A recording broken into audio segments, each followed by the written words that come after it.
Good evening, everyone. Welcome to another edition. This is actually our sixth edition of Education Views and Opinion. And today, as usual, we have a very important, essential, and vital topic for discussion. This is for all teachers and all school owners. And what we are going to discuss today, based on the title of our live today, Flip Classroom Technology. And today we have the beautiful honor to have with us Mr. Abdul Latif Adedeji. And also I have my co-host, Mrs. Chinazekwe Bukola. And today we have Mr. Yusuf Kodri. And I'm so pleased to have everyone here. And I would like us to say hello to our viewers. Let's say hello to them. Hi. Hello, everyone. Good afternoon. Thank you. Thank you. Okay, so we're not going to waste our time. We didn't start 4 points, but we are here now. And I would like to read the profile of our guest speaker. Our guest today. It's an honor to have you with us. So, Mr. Abdul Latif Adedeji, popularly classroom is an author. He's an author, not just a teacher. He's an author. He's an award-winning educator and the founder of Growth Minded Educators Academy. He's passionate about revolutionizing education by equipping teachers and school owners with the tools and mindset to thrive in a technology-driven world. His mission is to transform classrooms into dynamic, engaging environments that prepare students for the challenges of the 21st century. Through his expertise in the flipped classroom model, he has trained over 1,000 teachers across Nigeria, Ghana, Cameroon, and the USA, helping them unlock the benefits of this innovative teaching approach. His work has taken him to various states in Nigeria, including Kano, Ogun State, Osun, Rivers, Delta, Oyo, and Lagos State, where he has had the privilege of training educators. He has also shared insights on rethinking education on platforms like Kaftan TV's Daybreak Africa show and New Central TV's Village Square Africa show. It's a privilege to have you here today, and we are glad and excited because this flipped classroom technology, many tutors or teachers do not know what it is, and some have not even heard about it. So it's a wonderful time today, and we hope that viewers, you will engage and you will drop your questions so that the conversation will not just be one-sided conversation. So, Mr. Abdul Latif, we are happy to have you today. I want to kick off the conversation. Tell us, many teachers are wondering, what is this flipped classroom technology? What is it all about? We'd like to learn more about that. Thank you so much for having me. Thank you so much, Ms. Zuchuku. I really appreciate the opportunity and privilege to be here. It's always an exciting moment for me to have the privilege to speak to teachers. Not just on, actually, it's always an exciting opportunity for me to speak to teachers. But then it is now more exciting when I have to talk about the flipped classroom. So, straight to the question, I know some have been wondering or I've been hearing flip classroom. What does flip classroom means? Okay, what does flip classroom and flip classroom mean? So please give me a second. Yeah. Okay, what does flip classroom means? And then you're wondering, what are we flipping? No normal classroom. Now which one is flip classroom again? So I'm just going to like explain to us in few minutes so that we can be able to understand. But then starting with the English itself, starting with the English, when we say we know classroom, okay, classroom is where learning takes place. Okay, classroom is where learning takes place, or classroom is where teaching and learning take place. Now say flip. Flip means that when we say flip, this is a water bottle now. This is a water bottle. Flip means that I turn this upside down. I flip it. So what is here before is now here. Okay, and what was here before is now here. Okay, that is the idea of the flip classroom. So flip classroom is just what it means. We turn the class upside down. So what are we turning upside down? To understand what we're turning upside down, then just like this bottle now, we must know what is here, we must know what is here. So that when we turn it upside down, we must know what we are interchanging and what is really changing. So to explain that, I'll take us through from what I call learning environments. So there are two learning environments basically. And learning environment simply means that environment where students learn. I did not say student environment. I don't know. I'm getting some feedback. So is it possible that we mute ourselves while I'm done? Okay. So let's So mute. Let's mute. Miss Chinaza and Kobe Yusuf, let's mute. Let's mute, please. Thank you so much, Mr. Abdul. Really appreciate I'm not done that. explaining you. You I'm said not done. I'm just starting. I'm saying if we can mute because I'm getting some. Let's be muted, please. Okay, so I'll just continue. I'm just starting. I'm not like finished the. Well, I'm just starting. Let's just use the word. I'm just starting actually. So what I'm trying to explain is that to understand what the flip classroom is, first we must understand that flip means that we turn something upside down. That's the first thing. Second thing is that we must understand what we are turning upside down. Because when you say you turn something upside down, I mean something that's supposed to be at the top, we bring it to the bottom. Something that's supposed to be the bottom, we bring it to the top. And that takes me to the learning environment. So, and I specifically use the word learning environment. I did not say teaching environment because the most important part of our work as teacher is not to teach, is to teach actually, but then to teach what or what is the teaching leading to? Teaching that is leading to learning. It's just that it's so sad that this time around most of us we focus too much on teaching that we don't maybe give enough attention to whether ourselves are learning or not. And that's one of the things the flip classroom was correct. So as I said, we start from the two learning environments. The first learning environment is where students learn together in a classroom with a teacher. They learn together, so we call it group learning environment. Then the second learning environment is what we call the individual learning environment. That is where students learn on their own. So in the normal classroom that we're familiar with, what happens is these two learning environments. The first learning environment, which is the group learning environment, happens in the classroom where students are taught, students sit down and teachers write notes on the board, explain, and they ask these two questions. I'm glad we have people here. So I want to ask a question. Please, you can unmute to answer this. And then when the teacher is done, he's going to ask at least these two questions. Do you understand? And everybody will answer yes. And then the teacher will ask any question, and they will answer no. Okay, so that's what happened in the group learning environment or the normal classroom. And in the individual learning environment, teachers will give students assignments to go and do at home. They will do the assignment at home. Now, this is where the problem started happening. Is that assignment itself is a tool that is used to measure how effective our teaching is, or how much, or to the extent at which students have actually learned what they are expected to have learned, or the extent at which teachers themselves we have achieved our learning objective, our behavioral objective. The sad thing is that assignment is no longer measuring, is no longer a credible tool to measure this thing again. You know why? Because when students go home, what is on their mind is not, assignment is meant for them to apply what they have learned in class so that we can know that they have actually learned that particular thing. Because no knowledge is useful until you can apply it. If you have a knowledge and you are not able to apply the knowledge, then the knowledge is just for nothing.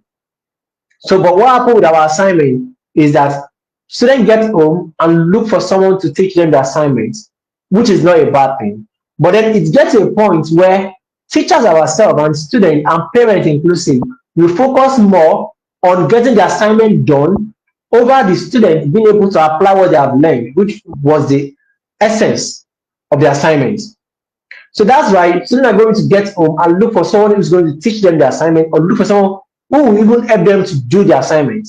And then they will get to school the next day, the teacher will mark the assignment, they will score 10 over 10.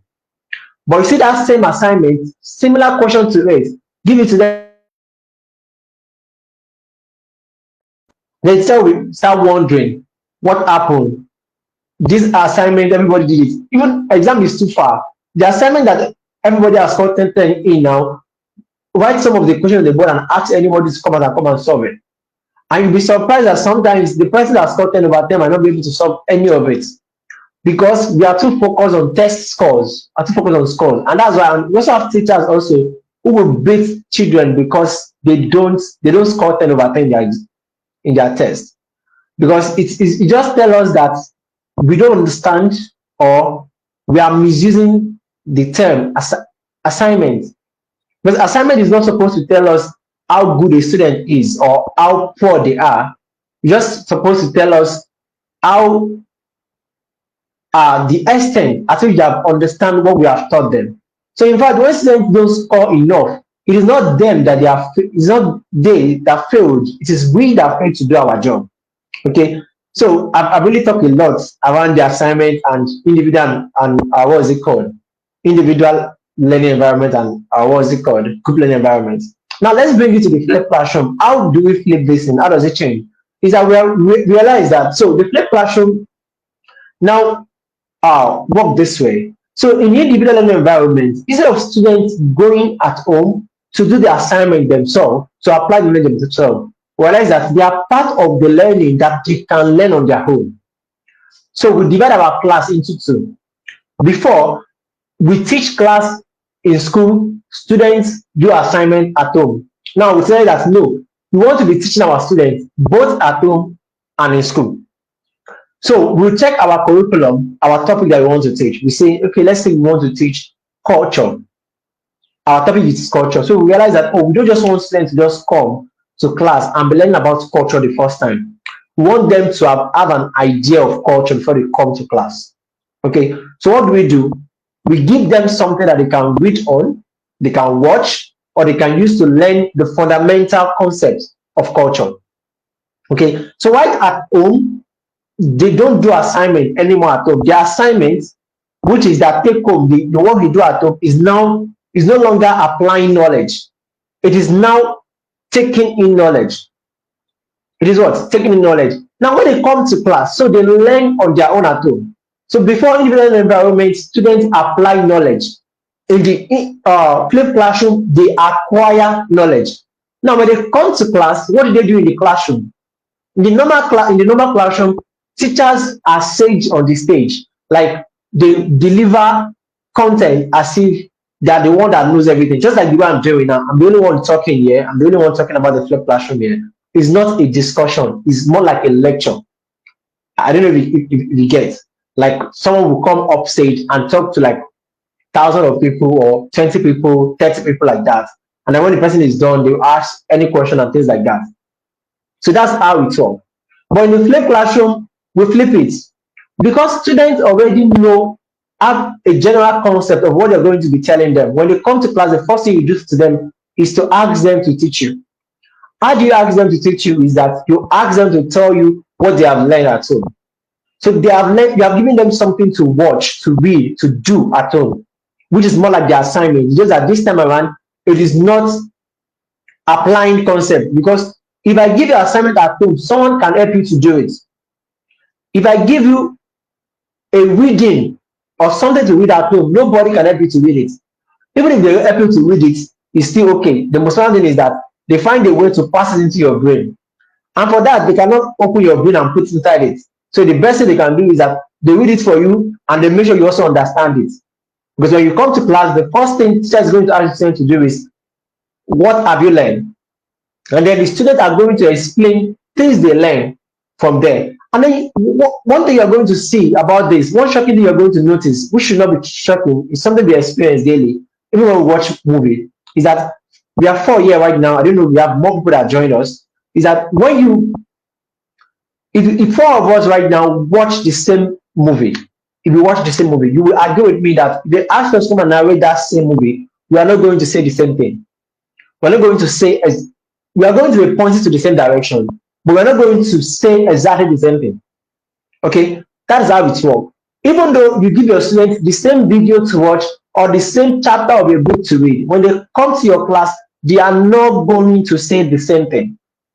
What happened in the class? Students come, let's say you have 10 students, 20 students, and then everybody start telling you what they have learned.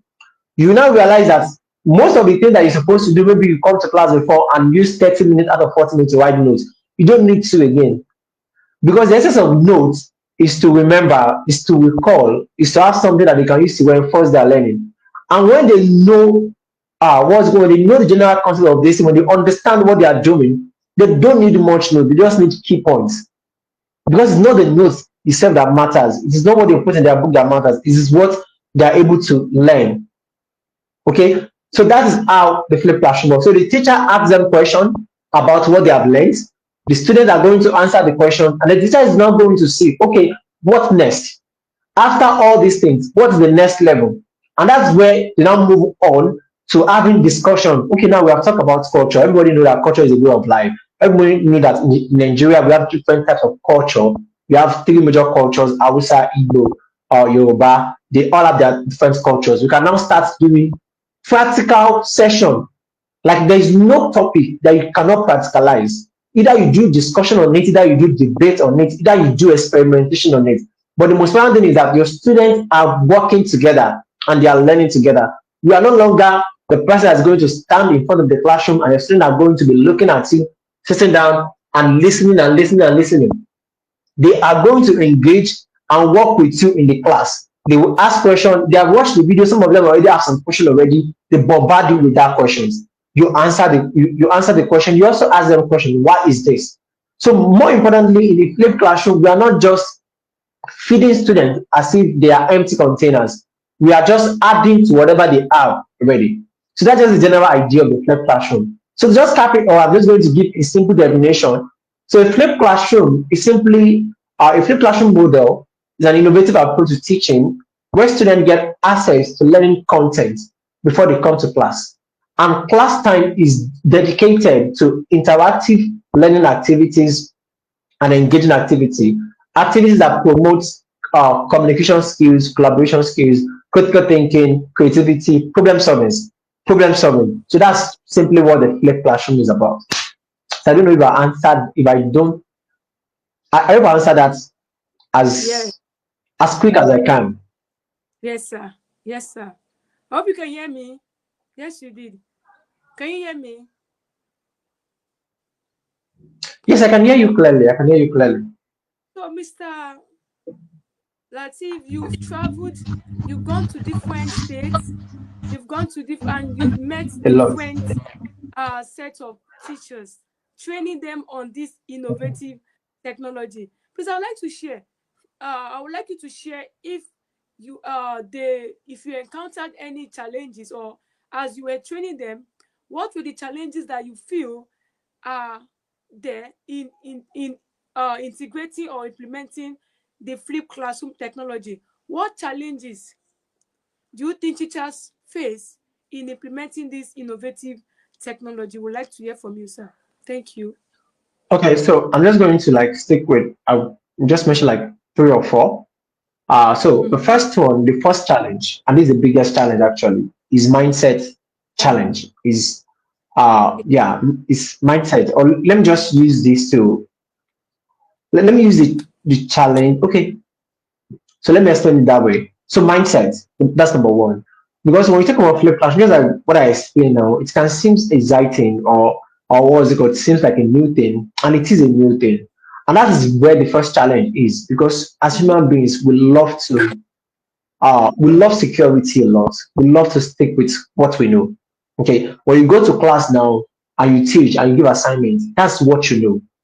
Okay, it is a one-size-fits-all thing. It's a routine thing. You do the same thing every day, and that's why some of us, you don't even need to plan your lesson. Just you have a lesson, you have the note already. Just go down and do whatever you need to do. That does not work in the flipped classroom. Why I'm saying that is that, so the mindset part of it is that the first step to implement a flipped classroom is embracing the idea. And you can only embrace an idea if you have two things. If you are open-minded and you understand how the flipped classroom works. Okay, so to even understand how the flipped classroom works, you must be first be open-minded. So if you are the type of teachers who believe this is how I was taught, and that's unfortunately that's how most of us run our class. We teach students how we were taught 20 or 30 years ago.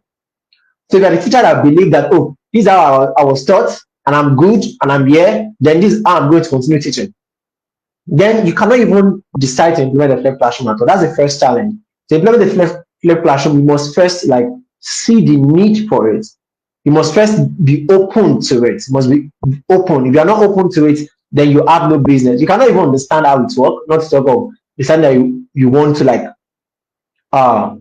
you not to talk of you want to like decide to now learn how to implement it. So that's the first thing. So mindset is very, very important. As teachers, we must be open-minded, we must be creative, we must be innovative, we must be open to new ideas. We cannot just be fixed minded and say, oh, this is how we have always do it, and that's how I will continue to do it. The second one is technology. Okay, technology, because so this is a challenge, and it's not also a challenge like that. Because one thing I always try to separate whenever I talk about flipped classroom is that when we talk about flipped classroom, basically you can't talk about flipped classroom and not talk about technology because of the world we are. But when you go back, you realize that the concept of the flipped classroom itself has been existent for a long time, decades. It's something we have been doing. In fact, some of us are doing in our classroom without using a single piece of technology, any form of digital tech. Let me use that word. Without using any form of digital technology. But the idea is that because of the world we are right now, and the abundance of technology, school tools, applications, phones, smartphones, everything, you cannot talk about flipped classroom, not talk about technology.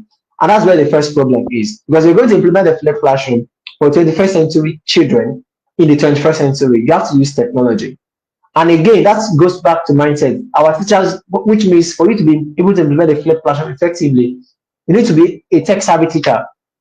You must know how to use technology. So that comes to two things: availability of the technology and the usability of the technology, and the competency of using technology. So the technology must be available. There are schools where they actually the schools want to do this, but the first challenge they have is that most of the parents don't have smartphone, because for this to actually work in this period to work well, students have access to a smartphone at home or a laptop at home where they can use to watch videos or go through every materials they need to go through at home. They need to have access to it, and they can only have access to it if their parents have it. Their children who come from brilliant family where they have their own separate device. Their children who can only use their parent device, and there are children whose parent does not even have a smartphone at all. So that means that's a challenge, because you have to consider all of these things. Number three also is the involvement of parents, because flipped classroom is something you can do alone. So one of the things I love about flipped classroom is that it bridges the gap between school and house. Before, teachers do their thing in school, parents do their thing at home. Everybody do their thing, like two separate entities. When we talk about flipped classroom, it must bridge the gap, because parents will do part of the work. So for you to learn the flipped classroom effectively in your school, parents have to be aware. They are the one that are going to give their children phone to watch video at home. They are the one that will make sure that the students watch the video at home. So they have to be part of it. So they have to be involved and they have to be informed. So some schools, just like I said earlier about mindset for teachers, that teachers resist the change. There are some parents that will resist the change. And that is why as a teacher or as a school owner who wants to do this in your school, you must first embrace the idea. You must first believe honestly, like so much in the idea, that whenever you meet a parent and you are telling them what you want to do, you'll be able to convince them. Even students are there. Students are asking, why should I stop learning? There are things that are actually best for us, but because they are not easy for us, we don't want to do them. So you also need to be able to convince your students of the reason, of the rationale behind you wanting to implement the flipped classroom. So the first thing, the biggest challenge itself when it comes to implementing the flipped classroom is acceptance.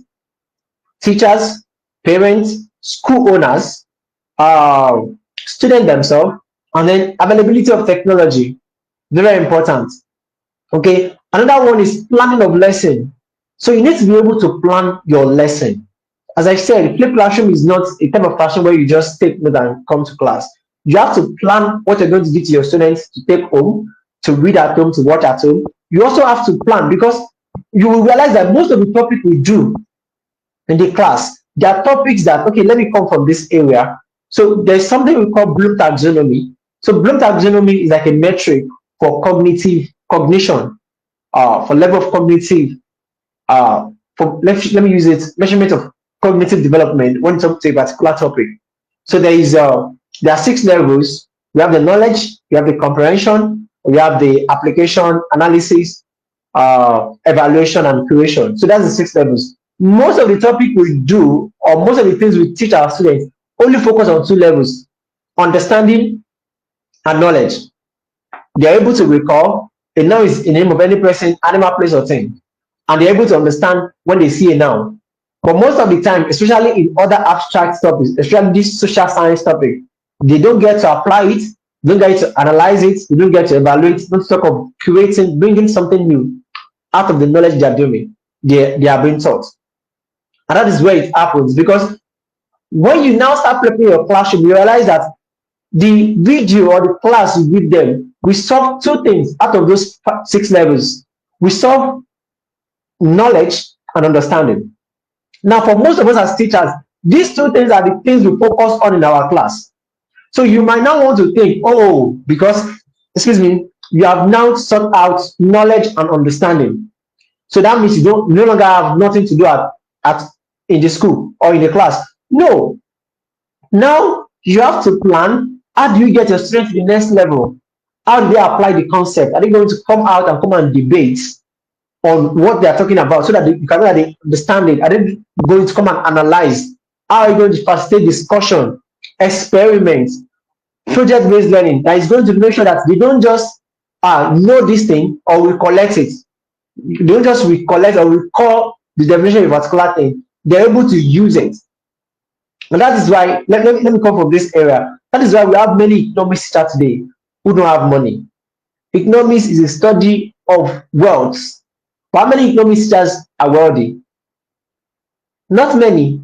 Not really because it's not because teaching is not profitable. No. It is because the principle they know and understand in the economics that they are studying and teaching, they don't apply it. Or not, I won't use the word they don't know how to apply it. That is the idea. And that's why you see someone that studied mechanical engineering, first class. In fact, you will see someone that will be the overall best graduate student of the whole school, study mechanical engineering. If he's traveling and motor on his car has fault, he does not know what to do. He does not even know how to open the bonnet. But he studied mechanical engineering. He passed the exam because most of the time we only focus on what? Knowing and understanding. So I say all of this to say that one of the challenges of flipped classroom is planning. You must be able to sit down and actually plan. You must plan, what am I going to give to my students at home, to watch at home? And when they come to class, how will I engage them so that they go beyond knowledge or notes memorization, because they go beyond just knowing and understanding to the place where they can apply and analyze, and even they can get to the point where they evaluate and create. So these are the challenges. Again, acceptance, getting teachers to accept. In fact, I remember when I went to Kano, I faced like 4 to 5 days training in Kano, and for a whole day, the only thing I talk about is flipped classroom. Not even implementing. But when I have training, I spend most of my time explaining the flipped classroom. It's more like me selling the flipped classroom to them. Because if they are not sold, if I'm not able to sell the flipped classroom to them, then if they don't buy the flipped classroom, they cannot buy the implementation of the classroom. They cannot know how to implement it. They won't be interested. So these are the distance, acceptance, availability and the use of technology, parent involvement, and then planning of lesson. So I think I'll just stop there so we can move to the next question.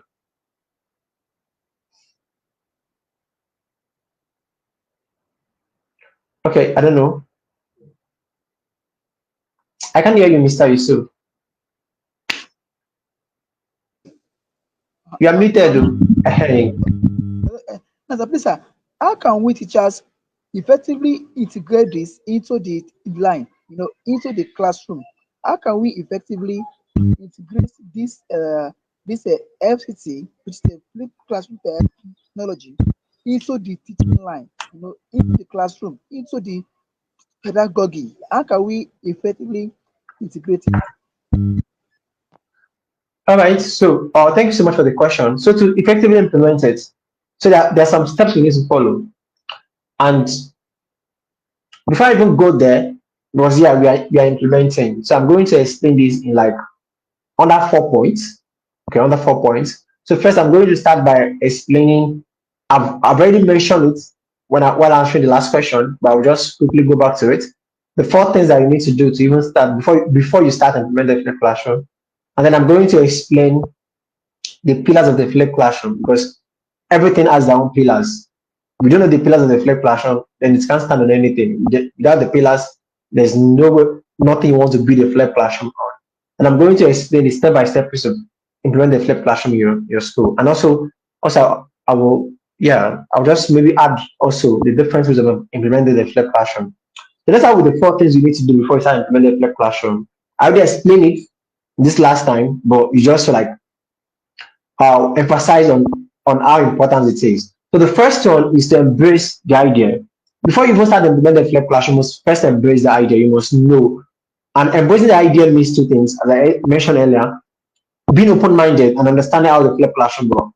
The second thing is to get trained. Okay, so beyond understanding what the flipped classroom is, there are a lot of tools that you need to implement the flipped classroom. You need to be able to create videos, share your videos, create assessments, plan your lesson, do all of those things. Those are the technical part of implementing the flipped classroom. You must know them. If there is a school owner that wants to do this, you need to train your teachers. If that's when I was reading my profile, that was what I went to do in those schools. Also, you also add the other time that I've trained over 1,000 teachers. So I don't just do it for schools. There are teachers who register for my training on their own. So if you're a teacher who wants to start doing this in your classroom, you also need to get yourself trained. Okay, it's the same process. The third one is to inform and involve parents. You can't do this alone. You have to carry the parents along. All these are things you must set to before you even start talking about classroom implementation. This is like after you have said that you want to implement, these are the four things you must first do before you are even ready to start doing it in the classroom. Now, the fourth is educating your students or orientation. As I mentioned, all of us are resistant to most of us are resistant to changes. So you have to be able to convince your students of the necessity of using the flipped classroom in the classroom. You have to be able to explain that to them. So that these are the four things. Now let's quickly talk about the pillars of the flipped classroom. So the flipped classroom stand on four pillars, and it can be easily remembered using the word flip. FLIP. F means flexible learning. Flexible learning means that, as the word says, flexible. In the traditional classroom, we go this way, straight like this. It's a one size fits all. We do it the same way every day. But in the flipped classroom, there is room for flexibility. In fact, there's no room for it's not like there's room. Flexibility is a must. You don't do things the same way. Okay, there's some topics that will require you to change the arrangement of your classroom. You must do it because the flipped classroom is not here to suit teachers. It's not here to, in fact, let me say it here. It's not here to make your work easier. It's here to make your work more impactful. That is the idea. It's not here to like make you be a better teacher. You definitely be a better teacher, but it's also more interested in making your students to be better learners. So there are some things you have to do that will go against what I've been doing before. The most important question you must ask yourself is, what is best for my students? What's the best way to communicate this topic, to teach this topic to my students? And that is where the flexibility comes in. You must be flexible. You cannot say, oh, I've always taught this class this way. You have to ask yourself, is this thing working? If it's not working, what better way can I use to do it? That's the F, flexible learning. The L there is learning culture. Learning culture is saying that in your classroom, what's the culture of learning? And the culture of learning must be student-centered. Student-centered simply means that the class is owned by you and the students. The other one is teacher-centered, where you are the alpha and omega of the classroom.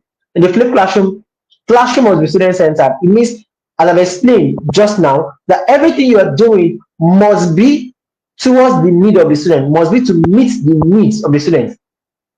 Students must be, as I said, student-centered. Students must be at the center of everything you do. The first people you are going to consider before you make any decision, say anything, will be your students. That is the idea. That's A. I means intentional content. And I've explained this earlier too. That when you are dealing with a flipped classroom, the content you give to your students to watch at home, you must plan it. It is deliberate. It is intentional. You don't just give them anything. You don't just do it by watch. Everything is planned from A to Z. You must plan everything.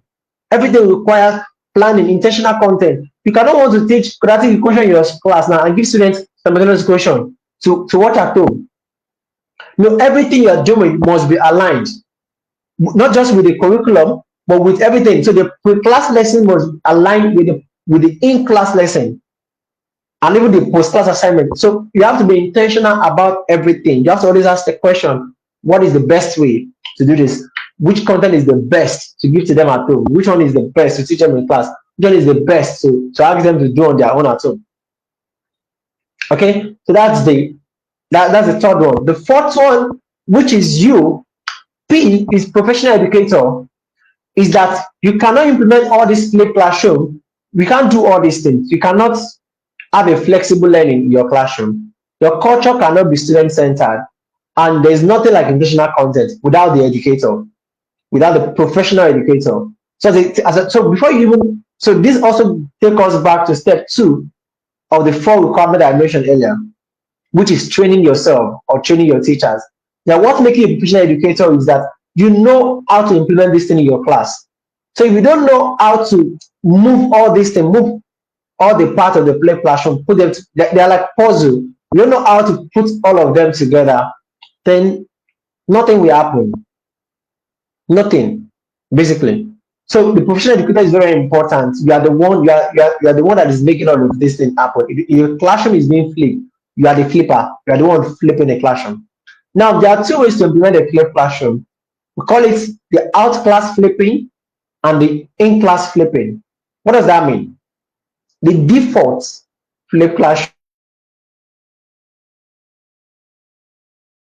is the out class flipping, which was one I explained earlier, that students get access to materials to watch at home, outside the class, and then they come back to the class to continue the learning. But the in-class flipping, on the other hand, talks about it is like you are in an environment now where students don't have access to device to watch video at home, to do all those things at home. So what do you want to do? You can bring it into the classroom. So student, you might be, for example, now let's say you have a big school, you teach in a big school. This is not even just for on the South community. You teach in a big school now, but your students, your pupil or students always go home late, maybe from school, or you're in an environment where the parents, basically, your type of parents you have in your school, they go to work and come back late in the night. So what that means is that students will not have the time to actually watch this video and do all these things. But you still want to give them a feeling of the flipped classroom. Not really, and I really want to say this, that as I've been talking about the flipped classroom earlier, you must know that the flipped classroom itself is not the most important thing. It is what you achieve with the flipped classroom. So now you want to achieve that same thing that you have achieved with them if they have access to these videos at home. So what do? You can come to the class, you have a large screen, a projector, or a smart board, a smart TV, and you can actually play videos for them before they start. That's in-class flipping. So you're supposed to give them let's say, 3 or 4 minutes video to watch at home before they come to class. Now everybody sit down like as if they're in a movie theater, and they watch the video together. Hey. The video about what they have watched in the video. That's in-class flipping. Now let's quickly go to classroom implementation. So to implement a flipped classroom, you need to follow at least 6 steps. First step, you need to plan your lesson. Planning of your lesson is very, very important. You need to plan your lesson. What am I going to give to your school? What will students do at home? What will they do in class? And to plan this lesson, you can easily use AI for it. You can use AI to plan your lesson. Just go to any AI that you use, tell you the topic you want to plan a flow classroom on, give it all the necessary information, the number of students in your class, what you want, the class itself, the yes, the number of times you meet the students in per week, all the information normally that you're going to use that you need to generate a complete lesson plan or lesson notes. But the most important part of this is that tell it to do all of this in a flipped classroom setting. Those 3 words, very important. 4 words rather, in, or let me say 5, in a flipped classroom setting. That will make all the difference. So anything is going to plan for you is going to make it to be in flipped classroom setting. It will give you pre-class, it will give you in class, it will give you post-class content. And you can try it wherever you are. Maybe you're done watching this video, just go to, you're using ChatGPT, go to ChatGPT and try it. Okay, and you're going to say it. That's number 1. Number 2, also in this planning, also it is this planning stage that you also need to come to. You also need to like determine what are the objectives of this lesson itself. And one assignment I always give to teachers whenever you want to implement a flipped classroom is that number 1, I have a webinar that's coming up next week Wednesday. Okay, and as I was promoting the webinar, I posted something on LinkedIn yesterday, and someone commented, and it is the idea that teachers should not rely too much on what's it called, curriculum. That curriculum is not the ceiling, is not the alpha and omega of everything we do. It should be the flow, it should be the beginning of everything. And someone, I think I don't remember the name now, someone commented and was like, oh, as much as creativity is very important, can I also like push out the curriculum or not use the curriculum? And I definitely agree with it. And one thing I mentioned was that the challenge that most of teachers have is that we don't use the curriculum the right way. And the challenge is that we totally forgot that everything you see in the curriculum was there for a reason. Everything. If this is the only thing you take from here, please hold it tight. Everything, every 1 + 1 = 2 that is in the curriculum, it is intentional. It's a deliberate addition. Is not a waste of page, and is not to fill a space. It is there for a reason. That's number 1. The assignment that I always give teachers is that before you take that particular topic to your students, your first assignment is know the reason why the topic is there. The reason most of us teach subject or teach topics anyhow is because we don't even know the essence or the importance of the topic. So we just teach it anyhow, and then your students are able to tell you the definition of that particular thing, and then you think you are done. No, you're not. So at the planning stage, you must understand the why. So when you understand the why of the topic, then you're going to know how you are going to teach the topic so that the why will be achieved. That's 1. Planning again. Number 2 is now creating or curating your content. It is 2 words, 2 different words. Creating. I'm so sorry. I have problem with my R. Okay. Creating and curating. CREATING. That's creating. And then CURATING. That's curating. Curating means that you curate the content. Now you have planned your content. You know what to give your students in class. You know what to give them to watch at home. Now the thing that you want to give them to watch at home, it is now the content we're talking about. So you can either create it yourself or you curate it. Either you create it yourself or you look for someone else that have created a similar content and you get it for them. There's some topics that you want to teach that you may not be able to create the content yourself. For example, now you want to teach digestive system. There are some videos on YouTube already that shows everything inside the body and shows you everything. You may not actually be able to create that video, but that does not stop you. Go to YouTube, get the video. That's number 2 option. Number 3, this thing is Educate your students. Educate. Educate them. And why is education important? Is that when you give them this video to watch, you don't just give them the video to watch, oh, and go and watch the video. You tell them. And this is where you actually need to explain the why to them. Because when we say students are not serious, when we say students are not serious, students don't like these things, students don't do this, students don't do that, students don't read. It is not because they don't want to. It is not. It is because they don't see why they should. So explain to them in simple terms why they need to learn that topic and what is important for them, and see if all of them will be eager or interested in watching the video or not. They will be interested because they don't see why they are doing it. The fourth option, the fourth step is now to share. I think this is go to 7 now, is to share. Share. And how do you share? You share the video. You can use WhatsApp. You can start with that. Then you graduate using tools like Google Drive. You can even use YouTube. Use tools like Google Classroom, Learning Management System. You share. After you have shared the video with them, one next thing you must do is evaluate. Evaluate. So most of the time when you give our students assignment to do at home, we expect them to come back to class.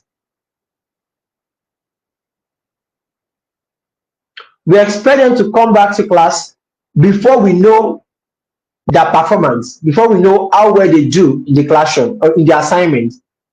But in the flipped classroom, when you blend the flipped classroom, it does not have to be that case. You give them video to watch at home. You don't want to wait for them to come to class before you know whether they have understood the thing that you give them. So you can give them short assessments, multiple choice assessment, gamified quiz. A quiz is going to feel like game for them, where they will just go answer ABCD. But as they are answering ABCD, you are seeing it from your own end. That is assessment I'm talking about, online assessment. Then that you're going to give them, and they're going to answer. And from your own end, you're going to see everything they've answered. And why is this important is that it serves as a feedback mechanism for you. Remember that the essence of the flipped classroom is that when you give them some video to watch at home and they have watched it, when they come to class, you're not supposed to go back again to what they have learned. You're supposed to take it from there and take it further. So from assessing how much they understand the video that you have given them now, what will happen is that you know what to do better on. You know what to plan ahead for your lesson. You see the part of the concept that they have gotten correctly well. You see the one that they are still struggling with. And then you know that, oh, when you are coming to the classroom the next day or the next time, you need to plan ahead. Extra plan, let me use the word, extra plan, or plan extra for that particular concept or that particular part of the concept that you are trying to teach them. And then the last part is to engage. Engagement means that you're giving them video to watch at home, they've watched it, you've assessed them. What do you now do when they come to class? What do you now do when they come to class? That's engagement. And there are different ways to engage them. You can do project-based, where they watch video at home and then they come out and do projects in class. You can do experiments, for example, chemistry, physics, biology. They watch the video at home about the concept and they come to class and come and practicalize it for you. You can do discussion. You can do demonstration. You can do collaborative activity where they come to class and you pair all of them, everybody, two, and then you give them work to do. And then when you give them work to do you go and sit down and wait for them to finish? No. You keep moving around and see what they are doing. Remember, in the flipped classroom, one of the things that we avoid as much as possible in the flipped classroom is scores. Because most of the time, scores does not. I teach mathematics now. And for anyone teaching mathematics, one thing you notice is that math is is an exact subject. There's no really much room for error. So you can know a particular topic well, a particular subject well, or not a particular question. But we make a mistake of minus and plus on the beginning of the question. No matter how much you tried, you already miss everything from the beginning. So if I'm to give you a score now, out of 10, I'm going to give you, let's say 1/10 because you tried. 1/10. But there will be someone else who don't know what you know. Maybe the person will come from another person, the person will score 10. And automatically, you start seeing yourself as a failure. Start seeing yourself as, oh, you don't know enough, or maybe someone is better than you. But guess what will happen if, as you are doing it, I'm able to go around and see that, oh, you put plus instead of minus. That is not cheating. It is not cheating because in my class, I'm not in the class to label you as, oh, this is the good student, this is the worst student, this is the poor student. It's a matter of everybody should learn and everybody should arrive at the same point. So that's what engagement is. So I know I've taken a lot of time to explain this. So I don't know. So I hope I've been able to what's it called? Thank Answered a you lot so of much. questions, even the one I've not asked. I've not been asked. Yes, ma, you can go ahead, ma. Thank you. Thank you so much. Mr. Abdul Latif, thank you so much. Thank you. You've really done justice to this topic today. I believe you can hear me, right? Yes, I can hear you clearly. Okay, so you could notice I was writing my book and my pen. Yes. Okay, thank you so much. And you know, the implementation, which I believe that you did a lot of justice to that. Easiest way, WhatsApp. So I really appreciate the fact that you mentioned WhatsApp. There's no teacher that does not have WhatsApp. Every parent have WhatsApp. So those videos, so I really appreciate that aspect of you saying WhatsApp is very, the Google Drive, some teachers may not know how to use it, but for the WhatsApp, they can really use it, and that will really help to integrate the flip classroom technology in their class. And also for the challenges which you mentioned at the beginning of the program, you spoke about being open to change, being open-minded, and that's one of the challenges that we have in implementing new technology. Like if you are in a school now and the school owner brings up an innovative pedagogy for the teachers to teach. If you have staff members who are not open-minded, it will kind of paralyze the whole process, especially if the staff members, if they are the old, we have those who have been in the system. Yeah, for a long time.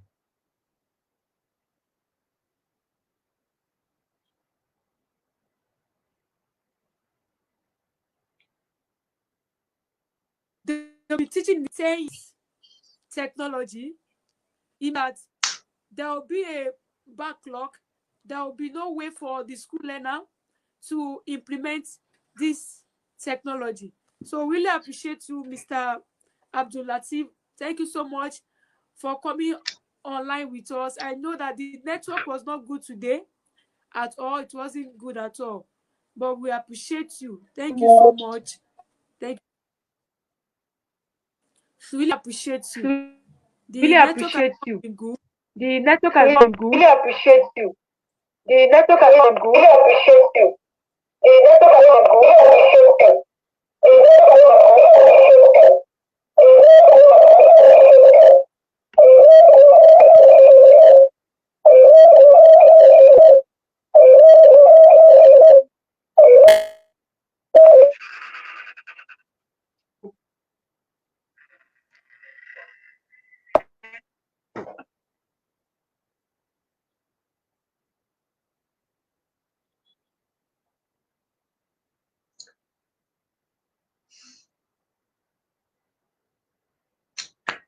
I can hear you.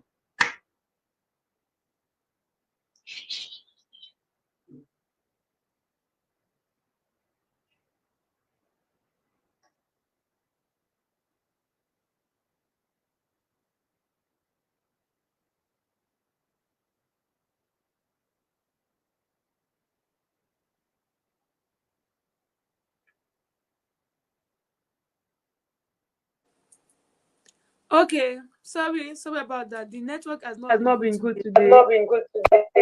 So Mr. Latif, Latif, please please be with us. So Mr. Latif. So Mr. Latif. So Mr. Latif. Okay, it seems you've joined with two devices. Yeah. I'm trying to mute one. Yeah. I'm trying to mute one. Yeah. I'm trying to mute one. Yeah. I'm trying to mute one.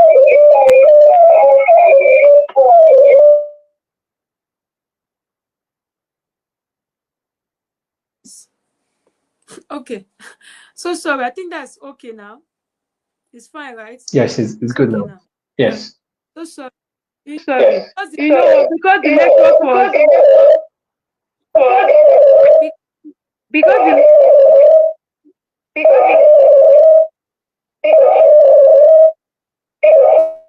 okay, so because the network was not going well, so I was trying to see if I can kind of what do you call it, meddle with two network. So this one now is another network, and the one here is another network. So just to mitigate the situation, because you can't depend on one network source. So this one came up, this one started acting well. So sorry about that, and apologize. The network was so bad today, but despite it, Mr. Latif, you did justice to the program. I really appreciate you. I really appreciate you. God bless you. Thank you. Mr. Kwadu, do you have any Thank you, ma. need to ask our guest speaker before we call it a day? Is already Ma'am, say what, ma'am? I can't hear you, please. It's not clear here. Oh. okay. I said, do you have any? So, Do you have anything to ask, Okay, Mr. we have just our guest speaker for helping us with the topic. We appreciate you very, very well. Thank you, sir. And we are so sorry for the bad network. Because and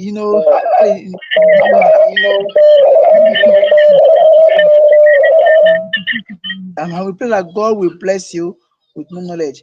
And we also encourage our viewers, our listeners, our school heads, school proprietors and teachers to endeavor to key into this program as education narration is changing in Nigeria and abroad. And if we key into this program, into these new teaching methods, it helps us to have a new way. It makes those international teaching organizations to see us with a new method, with a new growing dimension. So we encourage teachers and school head to train their teachers, especially with you, an expert, to train teachers in the use of this fluid classroom technology, so that we can begin to move away from the normal teaching method. So our guest speaker, we appreciate you very, very well. Thank you, sir. Thank you so much, sir. Thank you for the opportunity. It's a pleasure to be here. Thank you so much, Mrs. Ichuku, for the opportunity. I'm glad that it makes some difference, and I really hope that this is going to encourage a lot of teachers out there to also explore implementing the classroom. Thank you. Thank you, sir. And also, you mentioned you're going to have a training. Can you give us the details so that Okay, viewers so can it's learn more okay. about it? All right, so it's actually a webinar that is coming up on Wednesday by 5 p.m. and the webinar is called the Wake Up Call. So the idea of the webinar is that the world is changing, and then the demand of education, the demand from education, or the things expected of us as teachers to give our students as education has changed. Actually, that's changed from when we were in school, when everything is just when we are having industrial revolution, not this time, not this age of artificial intelligence. So it's now very, very important for us as teachers. In fact, it has never been more important for us to rethink the way we teach. So we need to, excuse me, and these are ideas I've communicated here, that we need to go beyond students just learning and passing exam.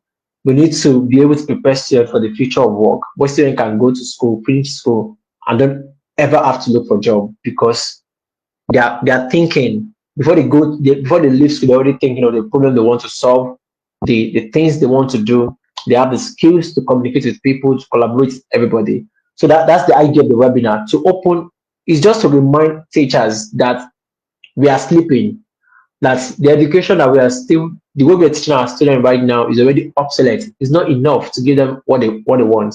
And then it's time for us to wake up and start giving them, start to imagine or we think the way we teach, so we can adequately prepare our students for the future. So that's the idea of the webinar. It's actually free. It's coming up on Wednesday by 5 p.m. It's going to be on Zoom. So I don't know if you don't mind. I can send the link to you if you want to share it with your community. I can send it to you on WhatsApp.